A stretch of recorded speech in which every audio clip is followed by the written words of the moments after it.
로마서 7장 7절에서 13절까지 이 앞번에 이어서 하도록 하겠습니다. 이 앞번에 율법의 정죄로부터 자유한 어떤 성도와 율법의 역할 이렇게 해서 봤는데, 우리가 이 앞번에는 율법의 정죄로부터 자유한 성도의 어떤 성화에 대해서 살펴봤습니다. 오늘은 그 율법에서 자유했다는 그 율법의 역할에 대해서 살펴보도록 하겠습니다. 이 율법의 역할이라는 것은 말 그대로 아직도 복음을 믿고 율법을 지키는 사람들이 많이 있습니다. 초대교회 때도 마찬가지로 사도행전 15장 보면 바울이 1차 전도 여행을 하고 많은 어떤 이방인들이 예수를 믿어 성령을 받고 또 구원을 받았습니다. 그때 바리새파 신자들이 그것이 배 아팠는지 당신들도 구원 받으려면 율법을 믿고 할례를 받고 그래야만 구원 받는다, 이런 어떤 얘기를 했었습니다. 그랬을 때 예루살렘 총회에서 내린 어떤 결론은 뭐냐, 굳이 우리도 매기 힘든 그 율법의 멍에를 굳이 이방인들한테 지을 필요가 없다, 이렇게 결론을 내렸습니다. 그래서 아직도 안식일 교회, 이거 율법주의자입니다. 그다음 절기 지키는데, 만상 하나님은 절기를 잘 지키죠.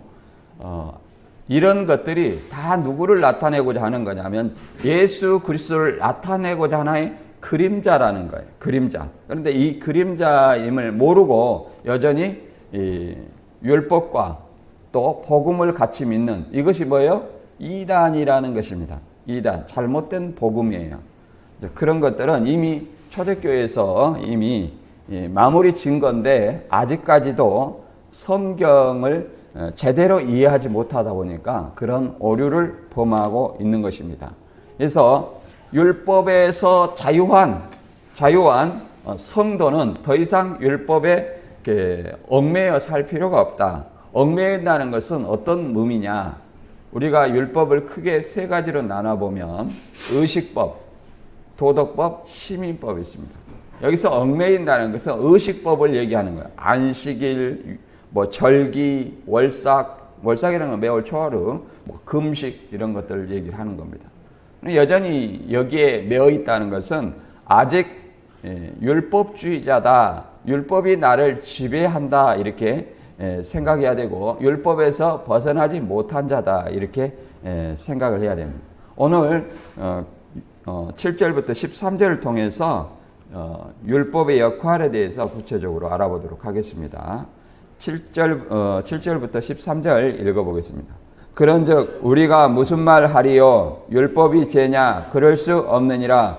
율법으로 말미암지 않고는 내가 죄를 알지 못하였으니, 곧 율법이 탐내지 말라 아니하였더라면 내가 탐심을 알지 못하였으리라. 그러나 죄가 기회를 타서 계명으로 말미암아 내 속에서 온갖 탐심을 이루었나니, 이는 율법이 없으면 죄가 죽은 것임이라. 전에 율법을 깨닫지 못할 때에는 내가 살았더니 계명이 이르매 죄는 살아나고 나는 죽었도다. 생명에 이르게 할 계명이 내게 대하여 도리어 사망에 이르게 하는 것이 되었도다. 죄가 기회를 타서 계명으로 말미암아 나를 속이고 그것으로 나를 죽였는지라. 이러보건대 율법은 거룩하고 계명도 거룩하고 의로우며 선하도다. 그런즉 선한 것이 내게 사망이 되었느냐? 그럴 수 없느니라. 오직 죄가 죄로 드러나기 위하여 선한 그것으로 말미암아 나를 죽게 만들었으니, 이는 계명으로 말미암아 죄로 심하게 되려 하려 함이라. 아멘. 다시 한번 정리하면, 우리가 6장에서는 성화의 근거와 성화의 실천적인 권면을 봤습니다. 그래서 이신칭이 예수님을 믿음으로 의롭게 된 자는 어떤 삶을 살아야 되냐면 성화의 어떤 삶, 성화의 삶이라는 것은 성령의 이끄는 삶을 사는 삶을 얘기를 하는 겁니다. 성령의 이끄는 삶. 물론 어떤 본문에서는 어떻게 말했냐면 내 안에 두 가지 법이 있는데 내 육체 속으로 사로잡아 오는 이것은 뭐예요? 죄의 법이고 내 마음이 원하는 법은 하나님의 법이다. 곧 내 마음이 원하는 법이 뭐예요? 성령에 이끄는 삶을 얘기를 하는 것입니다. 그래서 본문 이제 이 앞번에 본 7장 1절부터 6절까지는 어떤 내용이냐? 이제 성도와 율법의 관계였는데 성도는 율법의 정죄로부터 자유하다는 것을 혼인 관계의 비유를 통해서 알아봤습니다. 남편을 율법으로 비유하고 여자를 성도로 비유했었습니다. 여자가 남편이 살아있을 때는 그 남편에게 매어 있다. 그러나 남편이 죽으면 그 여자는 자유하다. 이런 어떤 의미로 이해를 했습니다.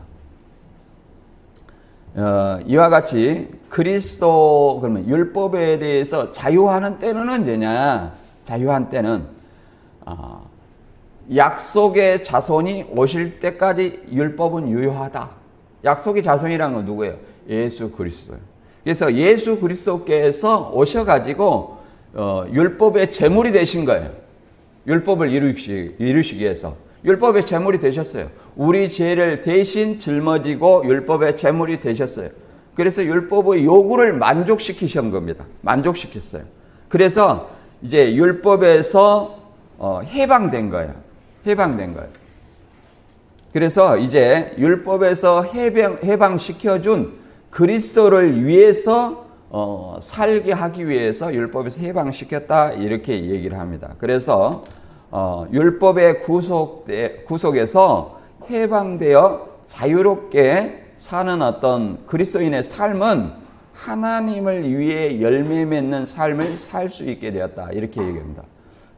열매하면 이단들은 뭐라고 하냐면 말씀과 성도. 그 말씀은 교주의 말이에요. 교주의 말. 근데 여기서 말하는 열매는 그런 열매를 얘기하는 건 아닙니다. 이미 이 신칭이 예수 그리스도를 믿음으로 의롭게 되었고 믿음으로 구원받은 자의 삶, 구원받은 자의 성화의 삶, 이 성화의 삶을 열매 맺는 삶이라고 얘기를 합니다. 열매 맺는 삶, 성화의 삶. 내가 현재 거룩하게 되었고 현재이며 또 앞으로 그렇게 살아야 됨을 이게 뭐라고 말하냐면 성화의 삶이라 얘기를 하는 겁니다. 이 성화는 내가 죽을 때까지 계속 반복이 되는 겁니다. 왜 반복이 되냐? 한 번 거룩하게 되었으면, 한 번 제사함이 되었으면,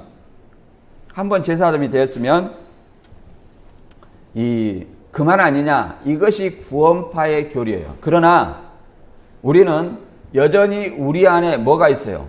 죄성이 있다는 거예요. 죄성이 여전히 우리 앞에 있기 때문에 죄를 지을 수가 있어요. 바울도 그러잖아요. 두 가지 마음이 내 안에 있다는 것을 내가 깨달았다. 내 마음으로는 하나님의 법을 생각하지만 원하지만 내 육체 속에 한 다른 법, 죄의 법이 나를 사망으로 이끈다는 이렇게 고백하고 있습니다. 그래서 이 죄성이 있기 때문에 날마다 뭐예요? 성화, 말씀과 기도로 거룩해지는 그런 어떤 삶을 살아야 된다. 이렇게 얘기를 하고 있습니다. 그래서 이제 7절부터 13절까지는 성화의 과정에 있는 율법의 역할, 율법의 역할은 어떤 거냐 이걸 설명하고 있습니다. 우리가 율법에 대해서 많이 배웠어요. 율법으로는 뭐예요? 죄를 깨닫게 하는 것이다. 이렇게 말했습니다. 그러니까 죄를 깨닫게 하고 또 율법은 나를 죄 아래 갇혔다, 가다놨다. 왜 그러냐면 율법이 탐심이 죄라고 얘기했기 때문에 죄인지를 안다는 거예요. 그러나 이 인간의 몸으로서는 율법을 다 지킬 수 없어요. 613가지에 뭐 해라 하지 말라 이런 어떤 율법의 계명이 있어요. 그런데 그 중에 612가지를 지키다가 그 중에 하나라도 어기면 나는 뭐예요? 율법 전체를 어긴 거예요. 그래서 나는 죄인이라는 거예요. 그래서 율법이 우리를 죄 아래 가둬놓는 거예요. 누가 올 때까지? 약속의 자손이 오실 때까지 이렇게 얘기를 합니다. 약속의 자손이 오실 때까지 우리를 죄 아래 가둬놓는다. 그래서 베드로전서 4장 1, 2절에는 이렇게 말합니다. 그리스도께서 이미 육체의 고난을 받으셨으니 너희도 같은 마음으로 갑옷을 삼으라. 이는 육체의 고난을 받은 자는 죄를 그쳤음이니 그 후로는 다시 사람의 정욕에 따르지 않고 하나님의 뜻을 따라 육체의 남은 때를 살게 하려 함이라. 하나님의 뜻을 따라 육체의 남은 때를 살게 한다. 이게 무슨 일이에요? 성화의 삶이라고 말할 수 있습니다. 이게 예수님께서 육체의 고난, 십자가의 고난 받으셨기 때문에 율법의 죄를 그쳤다는 거예요.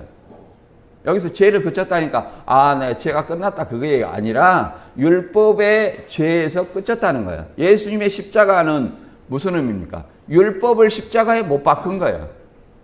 그걸 얘기를 합니다.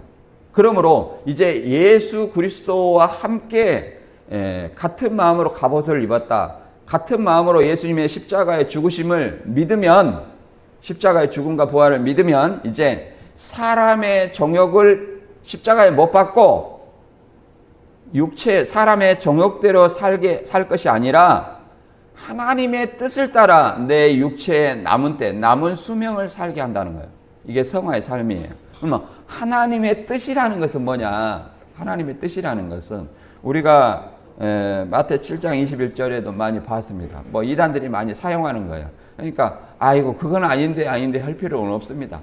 그 아버지의 뜻이라는 것은 그 누구를 믿느냐에 따라서 아버지의 뜻이 달라져요. 안상홍을 믿으면 안상홍이 말하는 대로 행하는 것이 아버지의 뜻이고, 이만희를 믿으면 그 이만희가 원하는 대로 하는 것이 아버지의 뜻이에요. 그러나 성경에서 말하는 아버지의 뜻은 뭐냐? 예수님이 말하는 아버지의 뜻과 우리가 예수를 믿고 지켜야 되는 아버지의 뜻은 또 달라요.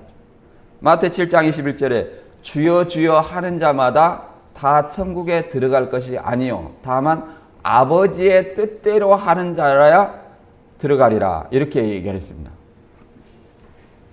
그런데 그날에 많은 사람이 나더러 주여 우리가 주의 이름으로 선지한 노릇도 했고 귀신 쫓아냈고 많은 능력도 행했습니다. 그런 예수님이 그날에 뭐라고 그러냐면 밝히 말하되 불법을 행하는 자들은 내게서 떠나가라, 이렇게 말한다는 거예요. 그러니까 주의 이름으로 선지자 노릇해도 아버지의 뜻을 모르면 안 된다는 거예요. 곧 아버지의 뜻을 몰랐다, 그 말은 자기 뜻을 아버지의 뜻으로 포장했다는 거예요. 그리고 더 나아가서 귀신을 좀 귀신 쫓으면서 불받아라 하면서 성령 받으라고 한 사람들이 많이 있죠. 성경을 모르니까 그래요. 성령을 목사가 줍니까? 그 근거가 어디가 있어요? 물론 사도행전 8장에 사마리아 사람을 베드로와 요한이 그렇게 준 적은 있어요. 그것은 사마리아 사람은 유대인과 원수 관계예요. 그걸 예표적으로 요한과 베드로가 가서 안수하고 성령을 받게 하는 그것을 단회적으로 보여준 겁니다. 교회의 일원이 된 것을 보여준 거예요. 그 이후로 사도행전 8장 이후로는 예수 그리스도를 믿으면 뭐가 와요? 성령이 우리 마음속에 오는 것이지, 목사가 그냥 불 받아라 그러면 불 받고, 그건 주일마다 가서 불 받아야 되면 주일마다 성령 받아야 돼요? 그럼 성령을 받았다는 거야, 안 받았다는 거야? 줄 때만 받고 성령이 떠나가고 다시 또 주일 되면 받고, 그게 뭡니까? 그거는 성경을 너무 왜곡되게 이해하는 거다. 자기를 드러낸 거예요. 목사가 능력이 있다. 그러나 예수 그리스도를 믿으면 성령을 받게 되어 있습니다. 그리고 많은 권능, 그 사람들이 또 하는 것이 뭐냐면은 사도들을 흉내내 가지고 자기한테 많은 능력이 있다는 거예요. 병 고치고 이런 걸 해야 된다는 거예요. 그런데 그것을 하려면 뭐라고 하냐면 마가복음 16장 15절 이하 쭉 읽어보면 뭐라고 되냐면 믿는 자의 표적은 뭐 귀신을 쫓으며 새 방을 말하며 여기까지만 읽어요. 근데 그 뒤에 뭐라고 나와 있냐면 뱀을 집으며 무슨 독을 마실지라도 해를 받지 않는다 했어요. 아니 사도 바울도 뱀을 물려가지고 해를 안 받았잖아요. 독사인데. 그리고 사도 요한도 반모섬으로 가기 전에 독을 마셨잖아요. 전승에 따르면 안 죽었잖아요. 그런 능력이 발휘해야 돼요. 그러면 그렇게 말하시는 분이 뭐 농약이라도 마시면 안 죽는가요? 바로 죽을 겁니다. 그럼 믿음 있다고 해야 돼요? 없다고 해야 돼요? 죽으면 믿음 없다고 해야 됩니다. 그 말대로 하면. 그러니 그것을 우리는 사도들을 따라서 하는 것을 신사도 운동이라고 해서 이단으로 정죄합니다. 근데 그런 것을 성경을 모르니까 거기를 따라가서 막 춤추고 불 받은 것처럼 아주 몸을 뒤틀고 그러는데 그건 전혀 성경적이 아닙니다. 아버지의 뜻은 예수님이 생각했을 때 아버지의 뜻은 뭐냐면은 자기 몸을 들여 십자가에 바치는 것이 많은 사람의 죄를 위해 십자가에 바치는 것이 뭐예요? 아버지의 뜻이에요. 그래서 누가복음 22장 42절에 뭐라고 말하냐면 아버지여 만일 아버지의 뜻이여든 이 잔을 내게서 옮기옵소서. 그러나 내 원대로 마시고 아버지의 원대로 되기를 원하나이다. 이렇게 얘기를 했습니다. 아버지의 뜻이 십자가 지는 거냐? 아니냐? 근데 아버지의 뜻은 뭐예요? 십자가 지는 거였다는 거예요. 누구를 위해서? 갈라디아 1장 4절에 보면 그리스도께서 하나님 곧 우리 아버지의 뜻을 따라 이 악한 세대에서 우리를 건지시려고 우리 죄를 위하여 자기 몸을 들이셨다 이렇게 말하고 있습니다. 그러니까 많은 사람을 구원시키려고 많은 사람의 죄를 대신 지시고 십자가에 드린 것이 뭐예요? 예수님이 생각할 때는 아버지의 뜻이에요. 그 예수님을 믿는 사람이 지켜야 될 아버지의 뜻은 뭐냐? 1차적으로 요한복음 6장 40절에 아버지의 뜻은 아들을 보고 믿는 것이 뭐야? 아버지의 뜻이에요. 아들을 보고 믿는 것, 영생을 얻는 이것이니 마지막 날에 다시 살리리라 이렇게 얘기했어요. 일단은 예수님을 믿어야 되죠. 아버지의 뜻은. 그럼 믿었으면 어떻게 해야 돼요? 믿었으면 뭐 성화의 삶도 있겠지만 마태 그 18장에 보면 이렇게 잃어버린 양에 대한 비유가 있습니다. 100마리 양이 있어요. 그 중에 한 마리를 잃어버렸으면 99마리를 들고 한 마리를 찾을 때까지 찾는 것이 뭐예요? 아버지의 뜻이다. 이렇게 말합니다. 그걸 이렇게 표현합니다. 이와 같이 이 소자 중에 하나라도 잃어버린 것은 하늘에 계신 너희 아버지의 뜻이 아니니라. 그러면 교회에서는 뭘 해야 되냐? 양육을 잘 해야 되고 이단에 대해서 항상 경계를 해야 됩니다. 제가 그런 말을 합니다. 학교 다닐 때 집에서 밥은 안 주고 군것질 하지 말아라, 군것질 하지 마라 이렇게 얘기를 한단 말이에요.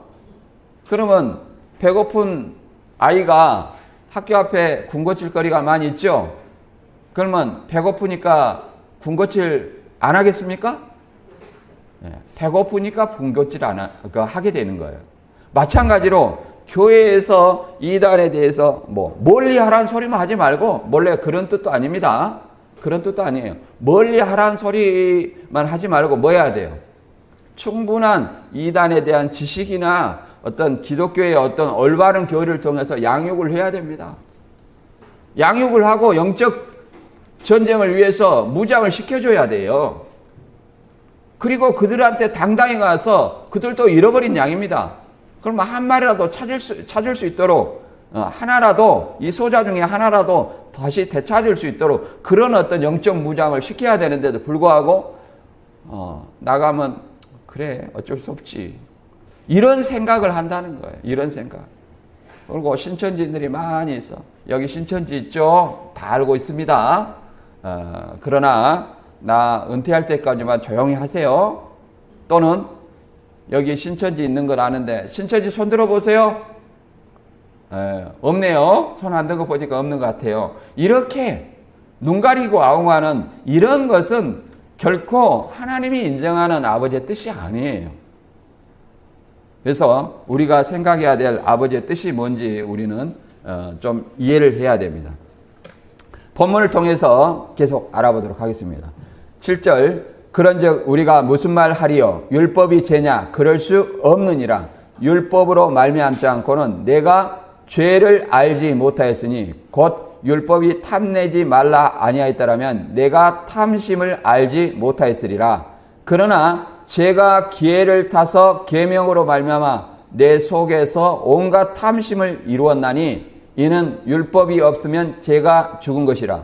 전에 율법을 깨닫지 못할 때는 내가 살았더니 계명이 이름에 죄는 살아나고 나는 죽었도다. 생명에 이르게 할 그 계명이 내게 대하여 도리어 사망에 이르게 하는 것이 되었도다. 이렇게 말합니다.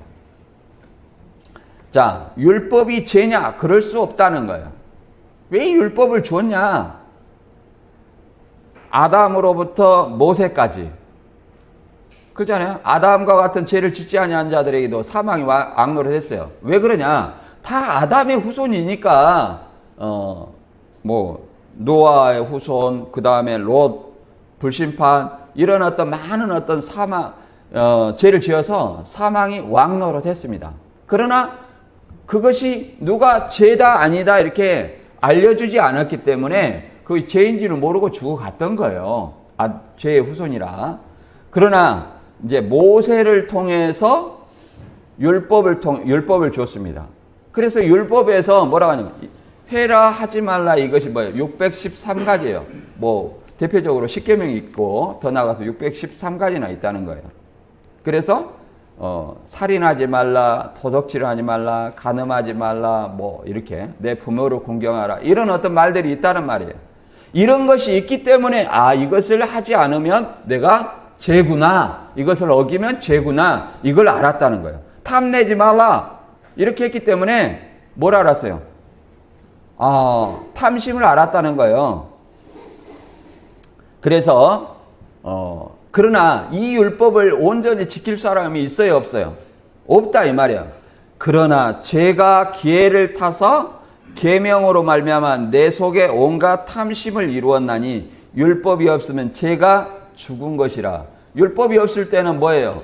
죄인 줄 몰랐기 때문에 죄가 죽은 것이라 이렇게 얘기를 하는 겁니다. 율법이 없으니까 예를 들어서 신호등 어기면 벌금 낸다 이런 말이 없었으면 신호등 지킬 필요 있어요, 없어요? 그럼 내가 살았죠. 그러나 그 신호등을 세움으로 말면 벌금 내니까 그 법을 어기니까 내가 법을 지켜야 되겠다. 그러면 내가 뭐예요? 내가 그 법 아래에서 죽는 거예요. 전에 깨닫지 못했을 때는 내가 살았더니, 그러잖아요. 율법을 깨닫지 못했을 때는 내 의견대로 하잖아요. 내가 살았어. 근데 계명이 이름에 죄는 살아나고 나는 죽었도다. 그러잖아요. 율법을 어기면 뭐예요? 그게 죄죠. 그러니까 그것이 계명이 이름에 죄는 살아나고 나는 죽었도다. 이제 내 자유, 내 생각 이런 것들이 뭐예요? 죽을 수밖에 없었다 이 말이에요. 왜? 율법이 나를 감시하고 있잖아요. 살인하지 말라, 도둑지 말라 이렇게 감시하고 있잖아요. 그래서 생명에 이르게 할 그 계명이 내게 대하여 도리어 사망에 이르게 하는 것이 되었도다.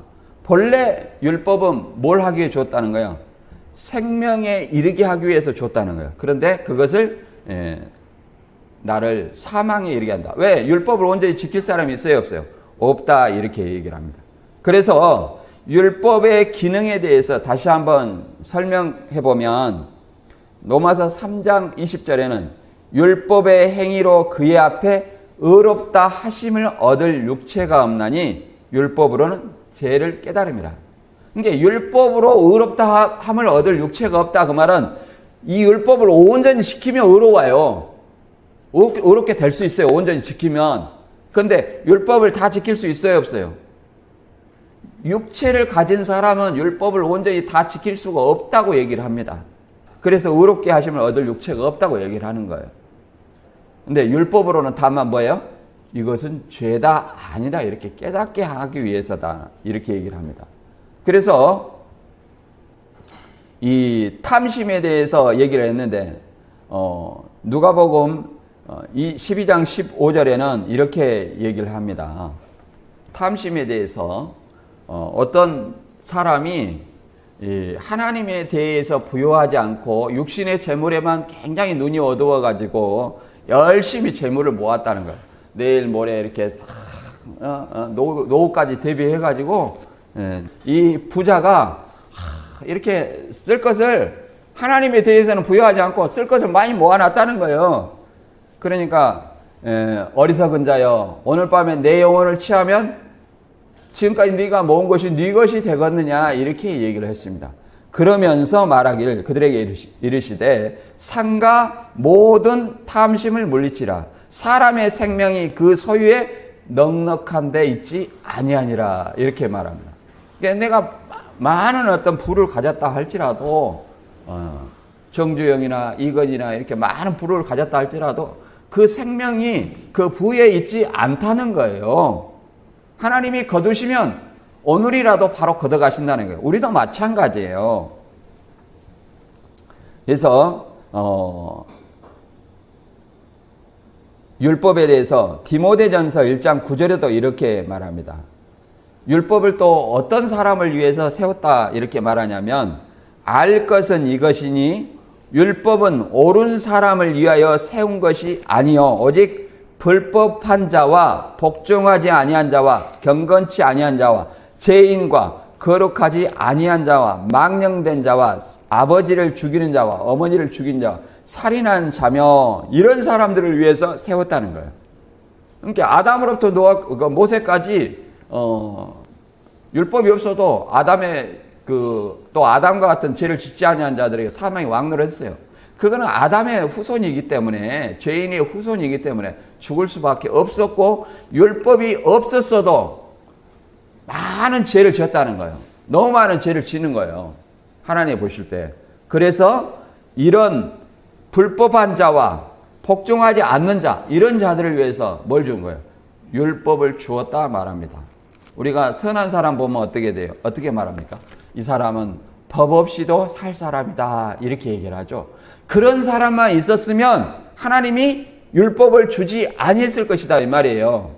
근데 아담으로부터 모세까지 너무나 많은 불법자와 복종치 아니한 자 이런 사람들이 있었다는 거예요? 없었다는 거예요? 있었다는 거예요. 그래서 노아의 홍수, 롯과 소돔의 불심판 이런 어떤 심판을 내릴 수밖에 없었고 더 나아가서 그런 사람들의 후손이 더 많은 어떤 죄를 짓기 때문에 뭘 주었다? 율법을 주었다 이렇게 말합니다. 그래서 율법이라는 것은 죄예요. 죄. 그래서 고전 15장 56절에는 뭐라고 말하냐면 죄의 권능은 사망이에요. 그래서 사망이 쏘는 것은 죄요. 죄의 권능은 율법이라 이렇게 말합니다. 그렇죠? 사망에 쏘는 것은 죄요. 그 말은 죄를 지는 사람은 반드시 죽게 되었다 이렇게 말합니다. 그리고 그 죄의 권능은 율법이라 그러면 율법이 죄를 정한다는 거예요. 그 율법에서 우리는 뭐예요? 예수 그리스도를 믿음으로 해방되었다 이렇게 말합니다. 다시 한 번 말하지만 율법이라는 것은 하나의 그림자예요. 그림자. 율법에는 의식법, 도덕법, 시민법이 있는데 의식법, 도덕법, 시민법이 있는데 뭐라고 말합니까? 이것은 하나의 그림자다 이렇게 말합니다. 골로새서 2장 16절에 보면 이렇게 말합니다. 누가 먹고 마시는 것과 절기와 월삭과 안식일을 인하여 너희를 편론하지 못하게 하라. 그런데 안식일 교회가 있고 안사홍 교회도 안식일 지켜야 된다 그러죠. 일요일 교회, 토요일 교회 이렇게 말합니다. 안식일 교회, 일요일 교회 이렇게 말해요. 그래갖고 안식일 교회는 금요일 저녁부터 해질녘부터 이 안식일이니까 실이 아무 일을 안 해요. 그런데 그들도 보면 온전히 안식일을 지키는 것은 아니에요. 왜 그러냐면 이 일요일에 1km 이상 이동하면 죄입니다. 일이니까. 불을 켜도 죄예요. 그러면 그 전날 밥을 해놔야 돼. 그럼 안식일 교인들은 그 전날 밥을 해갖고 식은밥 먹습니까? 식은밥 밥솥에 있으니까 또 따뜻한 밥 먹겠지만 그 전에 해가지고 그렇게 먹냐 이 말이에요. 그리고 1km 그 안식일 교회는 그러면 1km 이내에만 교인이 다녀야 되겠네? 그러잖아요.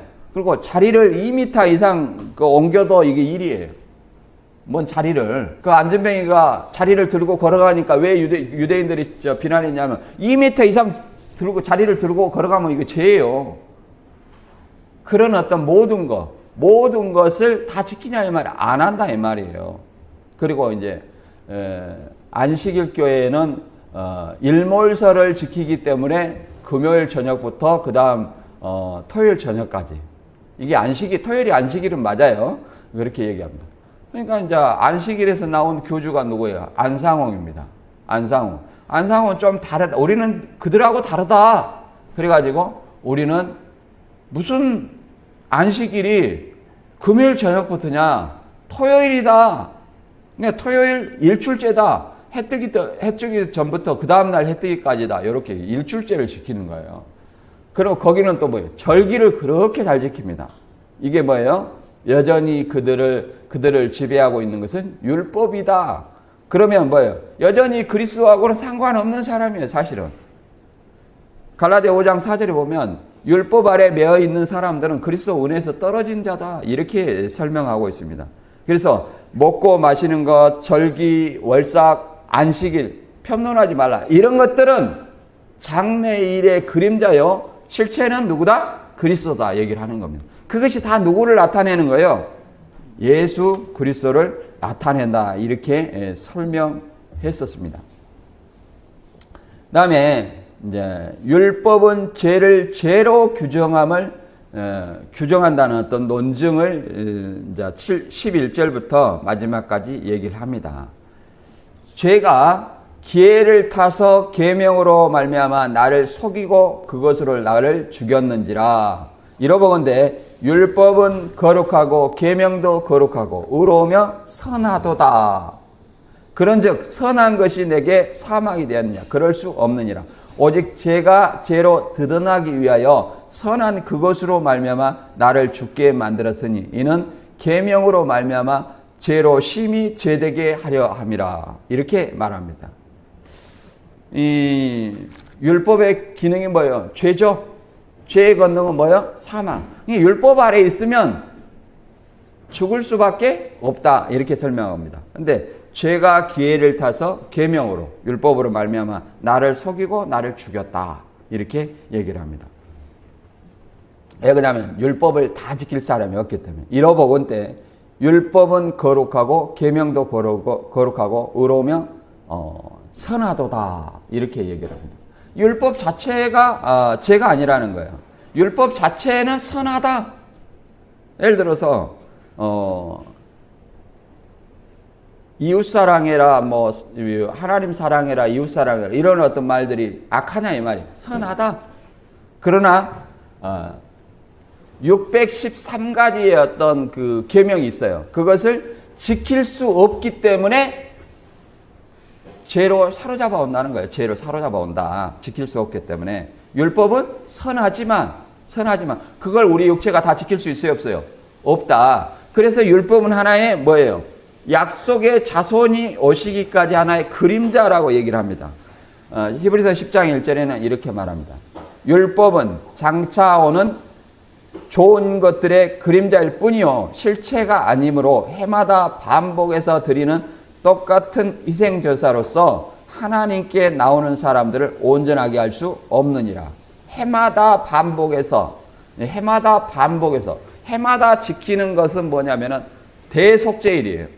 대제사장이 1년에 한 번씩 7월 10일 날 자기와 백성의 죄를 위해서 송아지와 염소를 이렇게 가지고 대속죄일을 지냅니다. 대속죄일은 그동안의 백성들이 혹 알지 못하고 지은 죄가 있어요.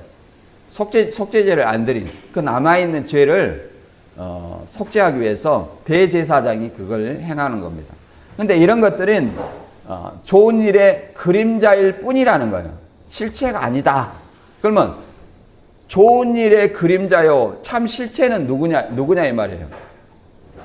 그림자의 실체, 그림자의 어떤 실체는 누구냐? 예수 그리스도라는 거예요. 그래서 예수 그리스도께서 대제사장이 되어서 십자가에 또 제물이 되시고, 그래서 이제 율법을 해방시켰다. 율법에 제해서 해방시켰다. 이렇게 얘기를 합니다. 또 율법을 왜 선하다 하느냐? 이렇게 말합니다. 디모데전서 1장 8절에 보면 이런 말이 있어요. 율법으로 온전함을 얻을 육체가 없지만 율법은 사람이 그것을 적법하게만 쓰면 선한 것임을 우리는 아노라. 그렇잖아요? 적법하게만 쓰면, 근데 이걸 악용한다는 거예요. 사람이 선하게만 쓰면, 예를 들어서 어떻게 말하냐면, 야고보서 2장 10절과 11절에 이렇게 말합니다. 야고보서는 행함장이라는데, 여기서 행함은 예수 그리스도를 믿고 나서 행함을 얘기해요. 구원받은 자의 행함을 얘기하지 율법의 행함을 얘기하지 않아요. 야고보서 2장 10절에 보면 이렇게 말합니다.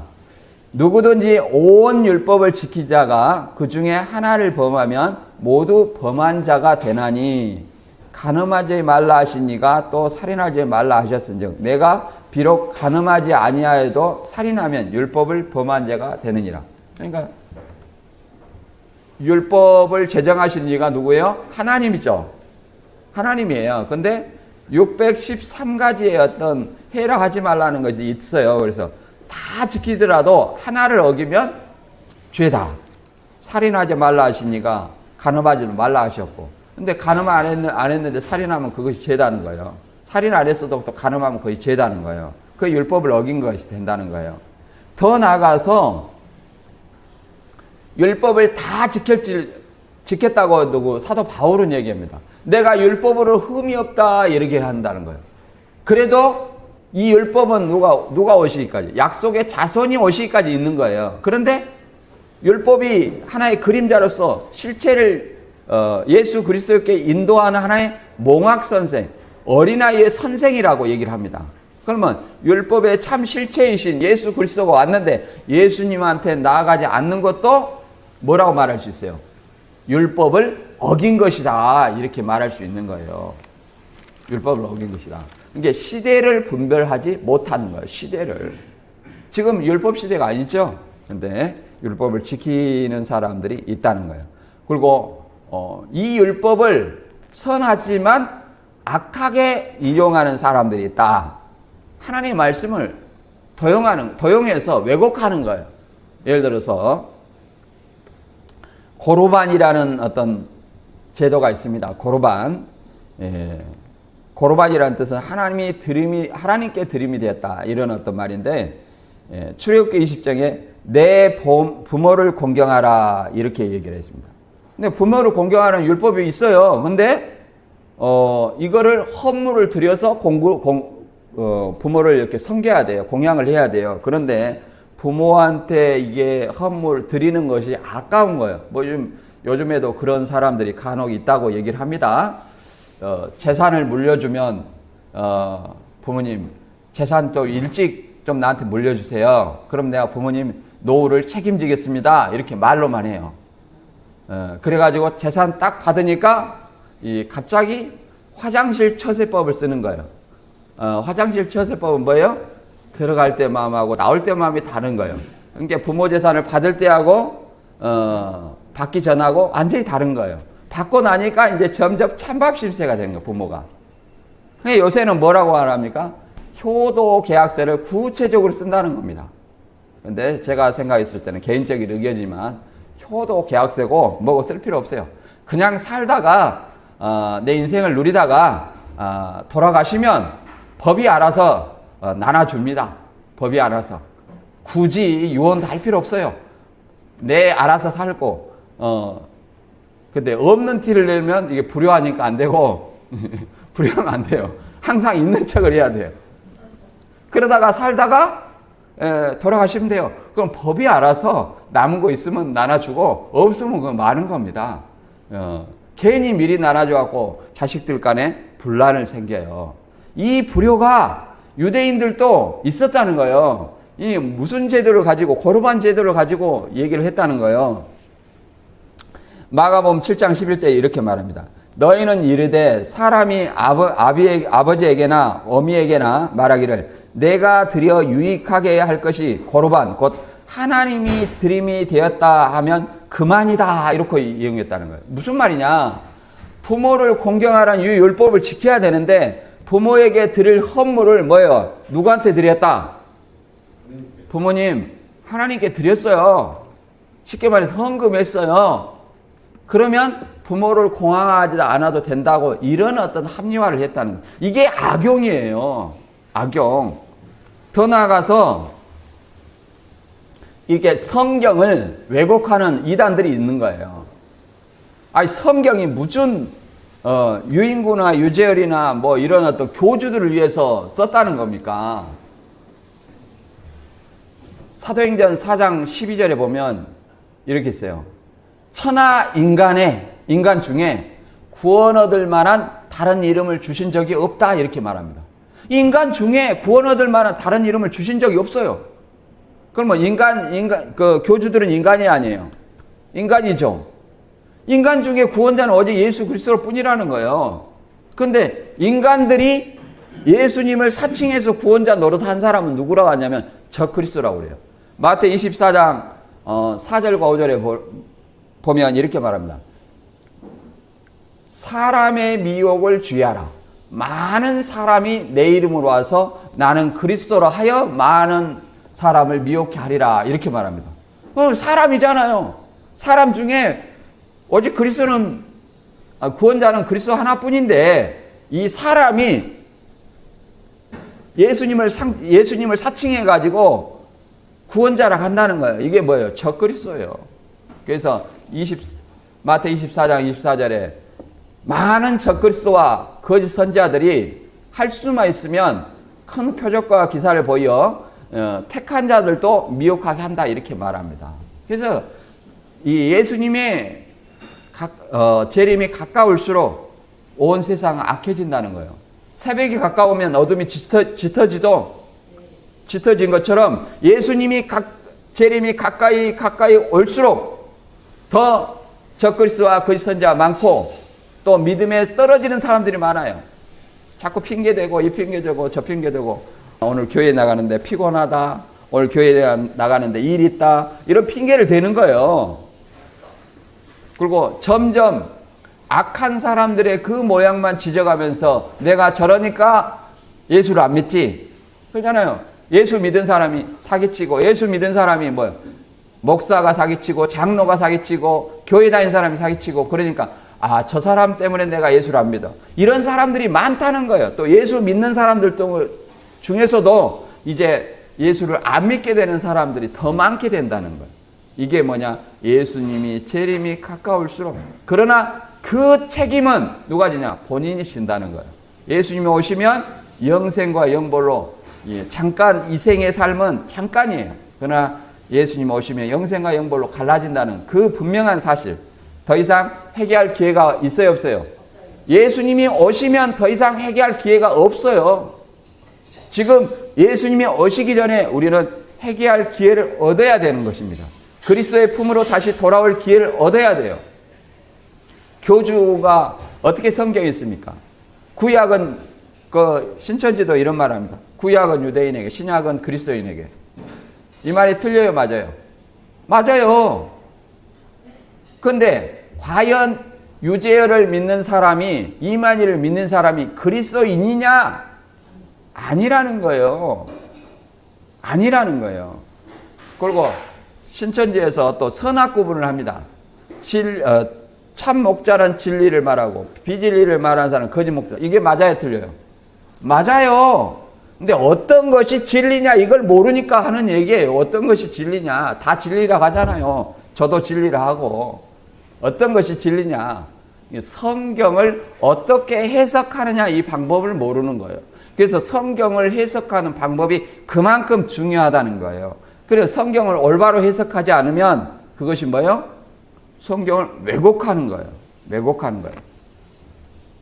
다시 본문으로 돌아와서 13절에 그런즉 선한 것이 내게 사망이 될 수 되었느냐? 그럴 수 없느니라. 오직 제가 죄로 드러나기 위하여 선한 그것으로 말미암아 나를 죽게 만들었으니 이는 계명으로 말미암아 죄로 심히 죄되게 하려 함이라. 이렇게 말합니다. 그래서 이 디모데후서 3장 15절의 말씀처럼 우리 계명이 있을 때는, 율법이 있을 때는 율법이 나를 죄인으로 몰아가는 거예요.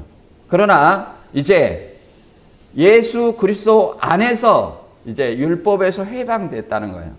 그러므로 또 이 성경, 구약 성경 자체가 우리로 예수 안에 있는 믿음으로 말미암은 구원에 이르는 지혜가 있다. 예수를 믿었으면 뭐예요? 믿는 것과 아는 것에 하나가 돼서 장성한 사람이 될 수 있도록 우리는 어떤 삶을 살아야 됩니까? 성화의 삶을 살아야 된다. 이렇게 한번 말씀드릴 수 있습니다. 다시 한번 본문을 요약하자면 성화의 과정에 있는 율법의 역할에 대해서 말하고 있습니다. 율법의 역할은 죄를 깨닫게 하는 거예요. 또 율법의 역할은 율법을 온전히 지킬 사람이 없어요. 의롭게 될 사람이 없다. 율법의 역할은 약속의 자손이 오시기까지 있다. 그래서 아무리 사도 바울처럼 율법에 나는 흠이 없는 사람이다. 613가지를 어려서부터 다 지켜왔다는 거예요. 그랬다 할지라도 약속의 자손이 오시면 곧 예수 그리스도가 왔는데도 율법이 가리키는 율법은 하나의 그림자요. 그 실체가 왔는데도 불구하고 그 실체인 예수 그리스도를 믿지 아니하면 뭘 어기는 거예요? 율법을 어기는 것이 된다. 율법을 어기는 것이 된다. 그래서 율법의 탐심을 이렇게 말하지 않았다면 죄를 알지 못했다. 죄를 깨닫게 하고 또 예수 그리스도를 믿어도 우리 안에 여전히 율법에 자유하지만 뭔 마음이 있어요? 두 가지 마음이 있다. 선한 마음과 악한 마음. 내 안에 두 가지 법이 있다고 얘기를 하잖아요. 그래서 우리는 이 두 가지 마음 중에 어떤 마음으로 살아야 되느냐? 율법에서 자유한 사람, 구원받은 자의 삶, 이거는 성화의 삶, 거룩하게 이르는 열매. 이거는 내가 현재 성화되었고 또 앞으로 무슨 삶을 살아야 돼? 성화된 삶을 살아야 된다. 이렇게 말합니다. 그래서 로마서 8장 13절과 14절에 보면 이렇게 말합니다. 육신대로 살면 반드시 죽을 것이로되 영으로서 몸의 행실을 죽이면 살리니 무릇 하나님의 영으로 인도함을 받는 그들은 하나님의 아들이라. 이렇게 말합니다. 이게 육신대로 내가 예수 그리스도를 믿어서 하나님의 성령을 받았다는 거예요. 하나님의 영을 받았어요. 그런데 성령을 쫓아 사는 성화의 삶을 살지 않고 육신대로 살면 율법 아래에 있는 사람과 마찬가지로 반드시 죽어야 안 죽어요? 죽는다. 그래서 하나님의 영, 성령의 인도함을 받는 그 삶, 성령의 삶을 살아라 이렇게 얘기를 합니다. 거룩함의 삶, 이렇게. 물론 쉽지 않습니다. 거룩함의 삶, 이 삶을 살아야만이 우리는 하나님의 아들이다, 또 영생을 얻을 수 있다 이렇게 표현하고 있습니다. 저와 여러분이 다 성화의 삶, 하나님의 아들로서 성화의 삶, 성령의 인도함을 받는 성화의 삶을 사는 저와 여러분이 되시기를 주님의 이름으로 축원합니다.